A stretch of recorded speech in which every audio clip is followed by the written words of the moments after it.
आइए एक बार फिर से स्वागत है आपका अपना YouTube channel Harsh classes by Ajay sir पर।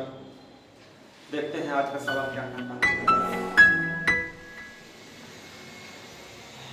एक बार फिर से वही टाइम एंड वर्क का है ना। इस बार सवाल क्या कहता है कि राम किसी काम को 6 दिनों में, मोहन उसे 9 दिनों में, जबकि सोहन उसे 15 दिनों में करता है ना। कल जो सवाल था उसमें 2 ही लोग थे, राम और मोहन। इस बार एक आदमी बढ़ गए हैं सोहन, है ना। जब कुल मजदूरी 930 रुपया हुआ तो प्रत्येक का हिस्सा बता दो। तीनों मिलकर जब काम किया है, काम को समाप्त करने के बाद उसको टोटल मजदूरी दिया गया है 930 रुपया। तो 930 रुपया दिया गया है, तो उसमें से तीनों का हिस्सा कितना कितना हुआ, है ना, ये निकालना है। तो इसमें हम देखेंगे पहले कि राम कितना दिन काम किया है, 6 दिन। श्याम उसी काम को कितना, मोहन उस काम को कितना दिन में खत्म करता है जी, मोहन 9 दिन में खत्म करता है। और सोहन उसी काम को कितना दिन में खत्म करता है, सोहन 15 दिन में काम करता है। तो काम कौन कितना दिन में खत्म कर सकता है ये तो मालूम है, लेकिन काम है कितना ये मालूम नहीं।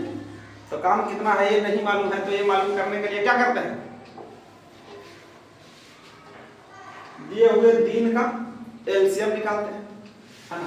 तो इसका एलसीएम कितना होगा जी, 6, 9 और 15। और एलसीएम निकालने का सबसे आसान तरीका क्या बताए थे कि जो संख्या सबसे बड़ी है उस संख्या को देखेंगे कि बाकी का संख्या उसको विभाजित करती है या नहीं। अगर सारे संख्याएं विभाजित नहीं कर रही है तो फिर सबसे बड़ी संख्या क्या करता है, टेबल लिखते हैं, है ना। और उसमें जो संख्या एक दूसरे को विभाजित करती है वही एलसीएम होता है। तो 15 दूना 30। अब देख रहे हैं 6 5 30, 15 दूना 30, 30 को विभाजित ये 2 कर रहा है और 9 से विभाजित नहीं हो रहा है। तो फिर आगे बढ़ेंगे, 15 दिया 45। अब इसको देखते हैं 6 9 54, 6 7 42, मतलब इस बार 9 5 9 45 को विभाजित कर रही है, 15 भी कर रही है, लेकिन 6 नहीं कर रही है। तो 15 6 7। अब देखेंगे 6 दाएं 7, 9 6 54, इस बार 6 विभाजित 60 को तो करती है, लेकिन 9 से ये विभाजित नहीं हो रही। तो 15 5 75, 6 75 को विभाजित नहीं करती है ना। तो फिर आगे देखेंगे 15 6 90। अब 15 6 90, 9 दाएं 90 और 15 6 90। ये 90 जो है उसको ये तीनों संख्या क्या करते हैं, विभाजित करते हैं। इसीलिए इन तीनों का एलसीएम कितना हो गया, 90 होगा ना। अब जो निकल कर आया हमारा एलसीएम वही टोटल काम हो गया। तो टोटल काम हमारा कितना है, 90। अब राम इस 90 काम को 6 दिन में करता है, तो एक दिन में कितना काम करेगा जी, तो 15 काम करेगा, ठीक है।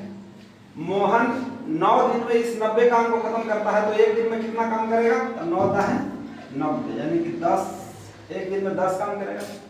सोहन 15 दिन में 90 काम को खत्म करता है, तो एक दिन में कितना काम करता होगा, 6, ठीक है। अब तीनों मिलकर जब इस काम को करता है एक दिन, तो कितना काम करता है, तो राम एक दिन में करता है 15 काम, प्लस मोहन करता है एक दिन में 10 काम, और सोहन करता है एक दिन में 6 काम। तो सब मिलाकर कितना काम हो गया, 15 10 25, 25 से 6 31 काम। यानी कि ये लोग सब मिलकर अगर एक दिन काम करता है तो कितना काम करता है, 31 काम करता है। अब जो है इसको मजदूरी मिलता है कितना, 930 रुपया। तो जब 31 काम करता है तो मिलता है 930 रुपया। तो एक काम अगर करता तो कितना मिलता, तो 930 बटा 31, 31 दिया 93, यानी कि 30 रुपया। एक काम करने का कितना मजदूरी मिल रहा है, 30 रुपया। अब जो है राम किया है कितना एक दिन में, 15 का। तो एक दिन में 15 काम कर रहा है और एक दिन करने का 30 रुपया मिल रहा है, तो 15 दिन करने का कितना मिलेगा, तो 15 गुना 30 450 रुपया, ठीक है। अब जो है मोहन करता है एक दिन में 10 काम और एक काम करने का 30 रुपया मिलता है, तो 10 काम करने का कितना मिलेगा जी, तो गुना 30 करेंगे, 30 का है 300। सोहन वही काम करता है तो एक दिन में 6 काम करता है ना।